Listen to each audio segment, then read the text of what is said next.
Wanna talk? So let's talk. Yeah. Talk. You wanna talk?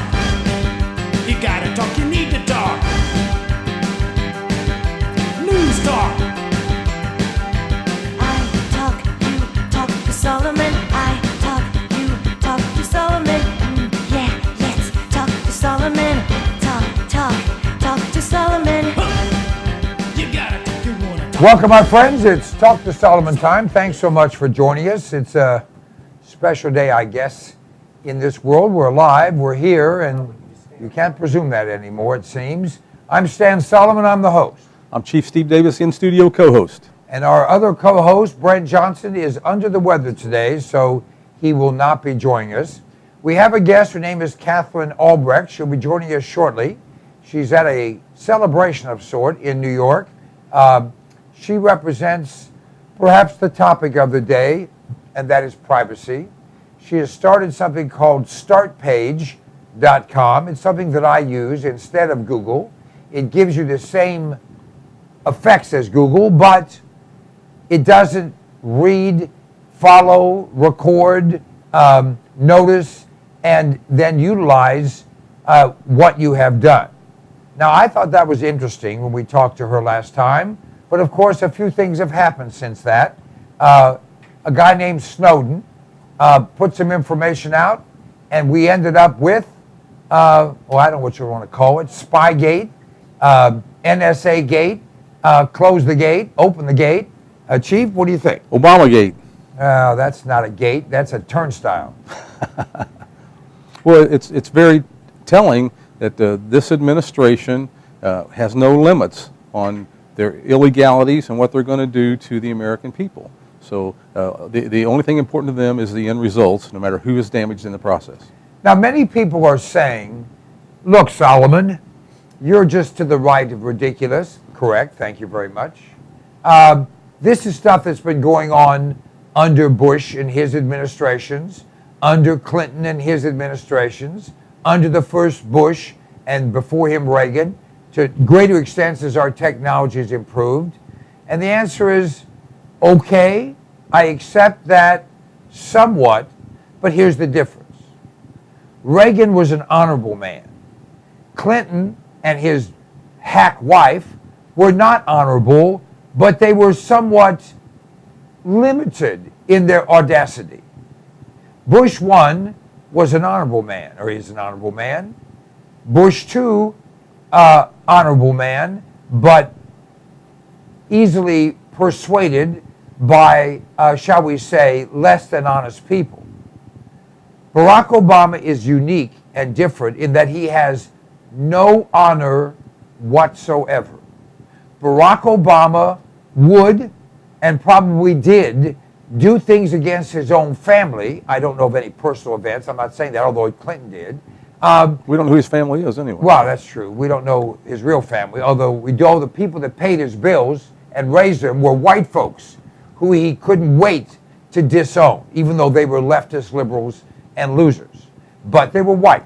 And you see, Barack Obama was white when he needed to be, black when he needed to be, and rotten because that's all he is. Am I being too, I don't Right on the money. I don't want to be too mean to him. The truth sometimes hurts. All right. We're going to have Katherine in just a moment, so just hang tight for Katherine Albrecht. I want to talk, though, more about this guy Snowden, and we're going to talk about that all evening tonight with Dr. Keys and everyone else. Here's a young man, 28 years old, same age as my sons. That's very young. It's hard to believe a 28-year-old would be so moved by what he has seen that he would give up his life, although we have people in our military that do that. He believed, according to what he has said, and he has said a lot, that his country had betrayed the trust of its people to the point he could no longer be a part of it. Would you agree with that? Yes, there's a lot of validity there, and I'm reminded also of some of the saints, like one of the first saints that was martyred because she refused to obey Roman law. She refused to make a sacrifice of an animal, which was then against her religion, and so she made a stand on that point. So I believe there are times when people have to make a stand if they believe something illegal is going on, and you don't really know what avenues are going to be allowed to take. You know, maybe some avenue would be better than another. In this case, he had to go to what he did because the first news media wouldn't cover his story. So. That's true. Most people don't know that. All right, Katherine Albrecht joins us from the lobby of a Broadway theater. Hi, Katherine. Hey, Stan. If you could turn up your feed to me, that'd be great. I am in the theater of a Broadway show in Manhattan, in downtown New York. We are here with the entire team from Startpage.com, the world's most private search engine. Our executive team flew out from Holland to meet with us and go over the NSA scandal and to get ready for the countdown for our launch of StartMail, the private encrypted email program that comes out next week. So as a celebration, along with popping the champagne cork for us passing the 3 million search daily the 3 million daily search mark, our CEO, Robert Beams, bought us all tickets to a Broadway show. So here I am, my very first one. I've never seen a show on Broadway. Don't go to the restroom alone. Just listen to Solomon, okay? I don't know about that. It's so crowded here. I don't think you can do anything alone. There's a huge crowd here. Tons of people in the lobby. Everybody's lining up all down the street. So it's exciting. It's a good time. And I know that it's a major time for our country right now with the whole NSA spy scandal. I think it is actually a heroic thing that Edward Snowden has done for us, and it is the first time in my 14 years as a privacy advocate that I actually have some hope, believe it or not, that we're going to turn the tide of the American people, that these lawsuits against the NSA are going to stand, that they're going to dismantle or at least put some serious dents into the Patriot Act if we step up to the plate and do what we need to do as responsible stewards of our country and our Constitution. I appreciate that, and I think that really is the question. Some people say Snowden is a traitor. Some say he's a hero. The question becomes, it depends on whether you're looking at his personal acts or you're looking at how what he's exposed affects you. I think that determines your opinion. Well, I would say, I liken what's going on to what was happening in Nazi Germany, where the people were not being informed of the actions of their government. And, you want to talk about people who have been punished for going against the regime. I think about Sophie Scholl, who was one of the resistors against the Nazis, one of the few resistors, who distributed pamphlets opposing the Nazi regime on public streets and in universities in Germany, and of course she was put to death at age 19 for her opposition to the corruption and the evil that was going on around her. Edward Snowden, I truly am, I've got to say, I don't think hero even does the man justice. He, at great personal expense and possibly at the expense of his own life, has revealed to us the information that we need to take one of the last remaining chances that freedom is going to have a planet to stop this machine, the surveillance apparatus, the government control machine, which is becoming a global system. And really, there's very little time remaining to actually stop it. And here's a man who, the Bible tells us, in fact, Jesus Christ, my Lord and Savior, says in the Bible that greater love has no man than this, that he laid down his life for his friends. And I truly believe that is what Ed Snowden has done. He's told us that he's actually said, I will live with that fear for the rest of my life, however long that may be. I mean, here's a man who goes to bed at night not knowing if he'll wake up in the morning.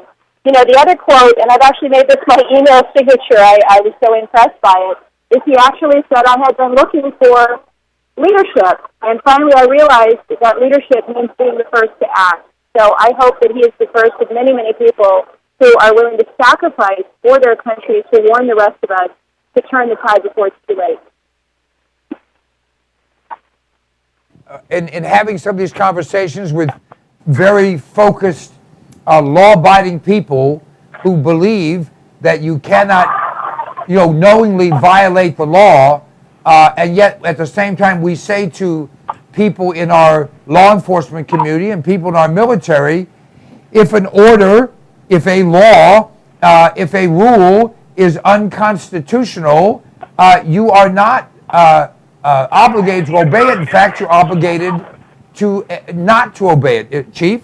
Well, it reminds me of the the story of where a car goes into a pond and the sign says no swimming. So do you swim to rescue the people and break the law, or do you not? So sometimes, I mean, in this case, in my opinion, we should wait. We should wait to pass judgment till we find out more information about the whole totality of the story. Yeah, and to be honest, I mean, if you are being asked to maintain secrecy about illegal acts, and under law you are required to maintain secrecy about illegal activities, then you are basically faced with your silence being a promotion of the illegality that's going on around you, or having to make the choice of your own conscience. And I truly believe that if more people would actually speak up in meetings where unethical and illegal actions are being proposed, if more people would speak up in those meetings, even in our own workplaces, even in our own homes, and speak our conscience and say, I'm sorry, what you just proposed is wrong, what you just proposed is illegal, what you just proposed is immoral, I will have no part of it, and if you proceed down this path, I will have no choice but to try within my power to stop you or inform other people of what you're doing. And because we're such social creatures, we get into these situations where those around us are doing things that are wrong, illegal, and immoral, and we know that, and we compromise ourselves by going along with it, and by not speaking out, and by not opposing it. And in the case of Ed Snowden, he did try to work within the system. He did try to talk to people about his concerns. He did try to talk to his fellow agents and superiors about what was going on. And universally, he was told either, yeah, we know it's wrong, but we don't want to stick our necks out and do anything about it, or he was told, sit down and shut up. So if you're faced with that reality and you see the threat that is facing your nation, the immensity of the threat, the billion-dollar data center being built by the NSA, the illegal and immoral tactics being used against our friends, against the American people, then you absolutely have a moral obligation to stand up. And the only reason more people don't do it is because of cowardice. They're frightened. They're cowards. And, here is a man who I believe is one of the most heroic and courageous people I have ever heard tell of in my lifetime. Well, I don't think anyone could argue that when you take on not only the United States government, but the governments of literally all countries, because this is not unique to the United States. We may have greater technology than some, but I promise you that what we're seeing here is being done, and then some, in many countries around the world. And the reality is there's no country in the world, no matter how powerful, no country in the world, no matter how technologically advanced, that can withstand the wrath of its own people. And if any group of people in this world finally decides they're done with their government, including ours, that government will not stand.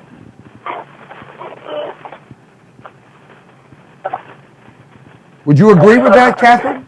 Yeah, so I have to apologize. I'm struggling just a little bit to hear you. I'm going to see if I can step through this doorway and get even louder outside, but I'm going to try. Here we go. Let me get over into this other corner. All right. I'm sorry. Can you repeat your comment? Well, what I was saying is that I believe that Snowden did not open Pandora's box. He opened multiple Pandora boxes, because this idea that no one deserves, no one is entitled to any privacy whatsoever is a concept that's not unique now to Obama and his administration. And when people get to the point that they do not believe their government any longer serves them, but in fact they are now servants of that government, I think that government will fall, no matter what government it is. And it should fall. Truly, it should fall, because that is the nature of the government that we were given by the founding fathers of this country, who gave us the Bill of Rights, fully understanding that governments over time will become corrupt. And when they become corrupt, they will begin to exercise liberties over the people. They will begin to tax people. I mean, we're now paying, 40-50% of our money in taxes, which is being spent on surveillance equipment to spy on us even further.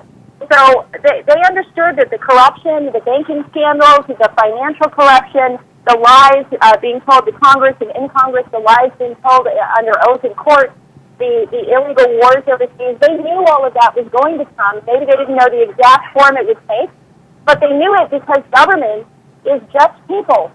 Government is not angels descended from heaven with some special powers of goodness. They are just sinful people. They put on their pants one leg at a time, and given unlimited power, they will become abusive. And what our founding fathers did was provide us with a Fourth Amendment to the Constitution because they recognized 200 years ago that one of the ways that governments try to become oppressive and take away the liberties of the people is by spying on them. And so they very thoughtfully gave us the Fourth Amendment to the U.S. Constitution that says it doesn't matter how much your nation is at risk or if it's a time of war or there's security issues. None of that matters. You cannot go rifling around your citizenry. You cannot go rifling through their papers and effects, their documents, and their privacy without a warrant, without probable cause, without taking that to a judge and identifying a specific crime of which that specific target of your surveillance is guilty. And in fact, even the FISA court, this is the secret court that Ed Snowden revealed the document signed by a FISA court judge, a federal court judge, saying that all Verizon records had to be turned over to the FBI. That FISA court was actually established in the 1970s, and it was established specifically to target people accused of espionage within the United States. So we're talking about Russian or Soviet spies. We are not talking about average American housewives and businessmen and doctors and lawyers and everybody else. That FISA court was never designed to take on that role. So that's why we have the Bill of Rights. That's why we have to hang on to it. And let me thank you, Stan, because you are upholding the First Amendment to the Constitution, which is your right and my right to free speech, our right to a free press, our right to free association, that you and I can speak to one another openly about this. And I believe that that is the most important freedom of all of them because that's the one on which the other ones hinge. Some people say it's the Second Amendment. It's our ability to, if blow comes to blow, to actually stand up and defend ourselves against an out-of-control government. But I'll tell you, unless you have the right to speak and associate and gather and have press, you won't even know when the time is right to stand up and say, hey, no, you can't do that. So I think all of these freedoms hinge on one another, and you cannot just remove them from the Bill of Rights, or you will wind up with abject tyranny like we had in the Soviet Union, where Stalin took away all of rights to privacy and killed 60 million people. And, his quote, when one person dies, it's a tragedy. When 1 million people die, it's a statistic. That's the ultimate endpoint if you allow your government to get too much power. So the only thing stopping them are the Ed Snowdens of the world. The ACLU has a lawsuit now for the very first time, thanks to Ed Snowden. They're actually able to sue over the Patriot Act, never before possible until these Verizon records were revealed. I mean, this is powerful stuff, and it's an amazing opportunity to make some serious change. Well, there's no question that the sheets have been pulled back, if you'll pardon the rather common expression, and we have found that there's a whole lot of things happening that 95% of the American people would not have believed it, no matter who said it, you or me or anyone else. But now that we have one of the, and here's what blows people's minds. This guy is a high school dropout. He's 27 years old. He was being paid. He's 29, and Stan, can I just interject something? I have a doctorate from Harvard University. I am also a high school dropout. I did not complete anything past 9th grade. So just, everybody emphasizing that he didn't finish high school. I didn't finish high school either because I was bored to death, because it was an utter waste of my time, and I had better things to do with my time. I think Ed Snowden, if anything, the fact that he did not finish high school and went on to have an extraordinarily successful career in which he was earning well upwards of $100,000 and at one point well upwards of $200,000 is a testament to his intelligence and his brilliance. Well, I'm not disagreeing. Every time somebody says didn't finish high school, I raise my hand and say, yep, I didn't either. So. All right. Well, again, that's a comment, but let me get past that. The fact is that this guy who didn't go the traditional path of high school, college, and postgraduate, this guy who wasn't born into a moneyed environment or family, or this guy who's everyone can identify with as being a normal guy, This guy found a position, was put in that position, and exposed the fact that you don't have to be that unique special guy, even though he's a pretty bright guy, obviously, and yet he was able to be in a position to see this. I think that gives it credibility. Where if he were a Harvard MBA, it would be, the average person wouldn't be able to identify with it. That's the point I'm trying to make. Yeah, I think you're right. And, all it really takes, because a lot of people out there bashing him have not taken the time to actually watch his interview, have not taken the time to actually see who he is and how he responds and how he speaks and how truly he believes what he is saying. So, I once again, I cannot emphasize enough what a tremendous service he has done to us. I think the people who want to call him a traitor or want to create conspiracy theories are doing us all a disservice. And, I, for one, am very, very grateful for what he's done. Hey, listen, I'm going to have to run because I got to get into the theater, but I do want, Stan, in my last moments here, to let you guys know that on Monday, we are unveiling startmail.com internally. It won't be available yet publicly, but internally, startmail.com, which is the solution to the NSA spying problem. It is 100% encrypted email. Not only do we not read your email like Yahoo and Google do, there is no backdoor to the NSA because we are based in Holland, not in the U.S. Normally I'm a true blue American, but here's one time I think it's better to be out of the country. And everything is fully PGP encrypted in a user vault. So you can learn more if you want to go to startmail.com. I've put together a video there. And at the bottom of the page, there's a place where you can check off the box that says beta test. And the people who do that will get a free trial account to kick the tires. Let us know what they think of the most private email available anywhere on Earth. And that's at startmail.com. Meanwhile, startpage.com, which is our private portal to Google results, where you can search Google. We submit your query to Google for you. They never see you. We then delete all records of your visit after we give you your search results. Startpage.com, you can add it to your browser, make it your home page. All of the people listening to me, if you care about liberty, get off of Google, get off of Bing, get away from Yahoo, and support the small companies like ours that are making realistic, encrypted alternatives so that we can get our freedoms back. Enjoy the play. Thank you so much, Katherine, for being with us. God bless you, Stan. Thank you so much. Bless you, listeners. Bye-bye. Bye-bye. Well, Chief, it's a sad day when, in order to make it safe for Americans, you have to base your business in another country. It's true, but I think you've answered a big question tonight. The question is, how do you get to Broadway? And the answer is startpage.com.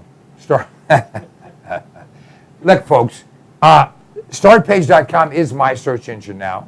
I would hope, and we don't make any money off of this, and you don't have to pay money. Don't use Google. Don't use Bing. Don't use Yahoo search, whatever the hell that is, because I've never used it. Just use StartPage. All they do is submit it to Google for you, so you are screened from Google and Google is screened from you, so they don't know what you've looked for and why you've looked. I don't care what you look for. It doesn't make any difference to me. It shouldn't make any difference to the government. By the way, if you're a terrorist, please kill yourself and save us all a lot of trouble. We're going to take a break. We'll be back shortly. This is Talk to Solomon.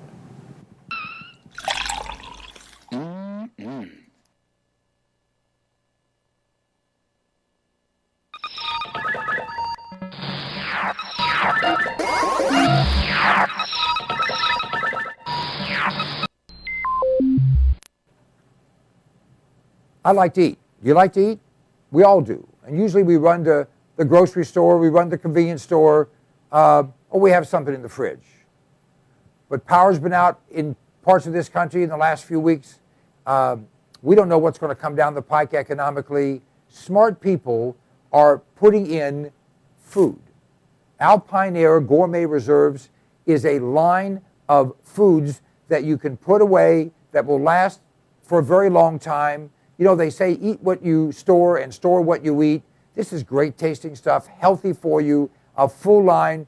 You go to our website, cpnlive.com, and click on the button for Alpine Air Gourmet Reserves and see all the different things we have. This is good tasting food. It's reasonably priced. It will last. And it's worth its weight in gold if a problem arises. I know you don't think there's going to be anything that goes wrong. Actually, you do. This is smart. This is smart insurance. This is smart preparation. This is smart thinking. You have kids, you have a spouse, you have parents, you have dependents, you have an appetite. All those things can be addressed by a frugal but smart investment in Alpine Air Gourmet Reserves. Try them out. You will be tickled to death with the taste of them. You know what? In many cases, people start to eat this and they think, heck, this tastes better and costs less than what you're going to the grocery store to buy. cpnlive.com. Check it out. For history does not long entrust the care of freedom to the weak or the timid. Nations may rise, fall, but an idea lives on. Lose freedom here, there's no place to escape to. This is the last stand on earth. History hasn't been easy on America. We've waged war in foreign fields and secured the blessings of liberty. But history isn't simply the story of our triumphs. It's also the story of our struggles. And we are no strangers to hardship. Each generation of Americans is tested, and we're entering a time of tribulation, disappearing jobs, disappointing politics. But beyond that lies the second American century, a new golden age. Our generation is being called not to win a revolution, but to preserve one, to recall the source of the blessings of liberty before liberty is squandered by those who do not understand that it can be lost forever. We are being called to declare that the principles of our founders are timeless, not temporary. To decide that freedom isn't always comfortable or convenient, but it is always necessary, whether it is in the public space or the marketplace. We are being called to remember simply who we are. When times are toughest, our truest character is revealed. Well, times are tough, and sometimes our politics can seem hopeless. So what do? We do what we have always done, what we're best at. I fight for freedom. For our republic. For my family. For the free market. I fight. I fight. I fight. I fight. I fight. We fight.